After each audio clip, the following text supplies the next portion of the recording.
What's up, everybody? My name is Brad, and today I've got another book review for you. And today I'm going to be talking about The Omen by David Seltzer. I believe that's how you say his last name. But I read this month for the 5 Decades of Horror Challenge that was created by John over at Written in Blood. And this was for prompt number 1, which was what an excellent day for an exorcism, which was to read a book or a horror book published in the 1970s. This is based on the movie The Omen that was put out by 20th Century Fox.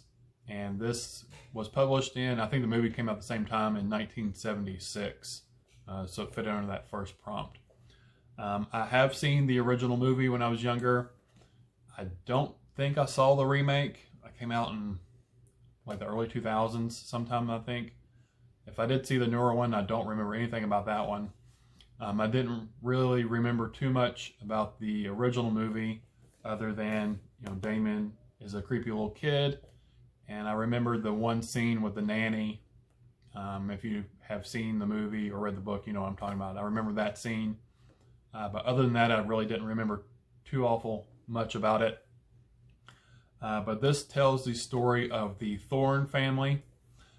Jerry Thorn is the dad, Catherine Thorn's the mom, and then Damien is their son. I might talk about a little bit of spoilers. I'm sure most people have seen the movie and stuff. I'm going to try not to spoil the plot too awful bad, but I might spoil a few things. But Damien is their adopted son. They had been trying to have kids for a while and had miscarriages, and they finally had a son, and something happened to him, and then they adopted Damien. The mom, Catherine, doesn't know that Damien is adopted. She thinks it's their true son. Only Jerry, the dad, knows that he's actually adopted, that he was born by somebody else. But I was actually surprised at how little Damien was actually in the book. I figured it would revolve around him a whole lot more. I mean, the plot and the story does revolve around him, but he's not actually present for a lot of the book. He's in a few scenes, but mostly it's about, it's really from the perspective of his dad, Jerry, and then a few other characters, Catherine, the nanny, some of the people that work in the house. There's a photographer, and there's a few perspectives from a priest and things like that. But it's really mostly about Jerry and Catherine. It's really their story. About their relationship and how Damien is affecting them and their relationship, sort of the deterioration of their marriage once Damien has gotten a little bit older, and sort of the cause and effect of what he is and his presence in their lives and in their house, and what it's doing to really Catherine's sort of psyche and mental health, and then in turn that's affecting Jerry and his life as well. So like I said, I was kind of shocked that Damien was in it so little. Like I said, it's really more about the parents and their relationship and how it's just falling apart because of Damien. This story really didn't feel too much like a horror novel. It is a Signet horror. You probably can't tell. It says that on the side. It's a Signet horror paperback. I felt like this was more like a thriller with horror elements thrown into it. About halfway through the book, the dad, Jerry, travels to Rome and Jerusalem and a few other places. And at that point, it sort of reminded me a lot of a Robert Langdon novel by Dan Brown. I know a lot of people trash on those novels and don't like them. I enjoy them. I think they're a lot of fun.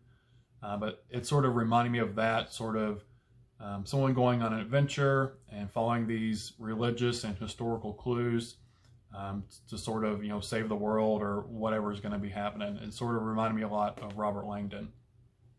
And there wasn't a lot. There was more political aspects to this book than I remembered. Jerry, the dad, he's a U.S. ambassador to London, and he's sort of on the fast track to a possible presidential candidateship. I can't say the word. He's, maybe going to be running for president one day. So there was sort of his life dealing with the ambassadorship and the political side of it. He's trying to do this oil deal with Saudi Arabia and things. And then, of course, there's a lot of religious tones and aspects to it. If you don't know, again, spoilers, Damien is basically the Antichrist, the 666, the sign of the beast. There's a lot of biblical aspects to the book from revelations and things about the coming back of the Antichrist and how he will rise up with his armies and be a political figure and have this final battle against Christ and all that kind of stuff. So it is sort of heavy with religious aspects. It wasn't preachy at all, in my opinion. It was just, sort of stating what is in the Bible, these prophecies and things that, might come true, and the story's based off of that. So, like I said, if religion bothers you at all in a book, this might not be for you. But it wasn't preachy or anything, at least it wasn't in my opinion. It was just sort of taking what is in the Bible and coming up with a fictional story regarding that.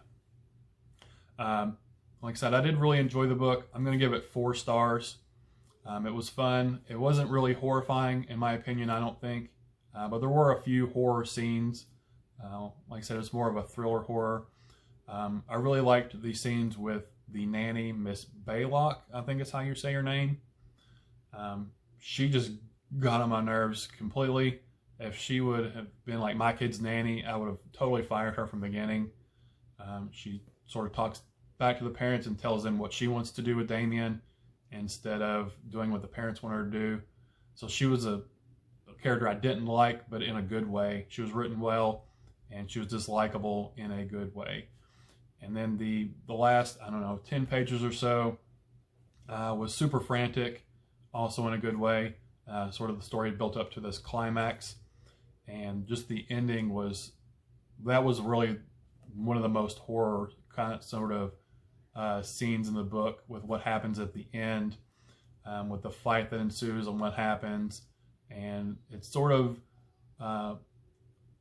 the ending sort of leads you to believe one thing has happened. But of course, seeing the movie, I knew that wasn't the case. So if you don't know anything about it at all, it might be a sort of a twist ending or a surprise ending, which was kind of fun. Like I said, it leads you to believe one thing has happened, and then the very final, paragraph or so lets you know that something else has actually happened. But overall, this was a quick read. It's only 202 pages. It was fun. Like I said, I don't remember the movie too much, so I can't say how similar it is to the movie. I feel like there would be a little bit more detail in the book than what the movie would be able to cover. But it was a fun read overall.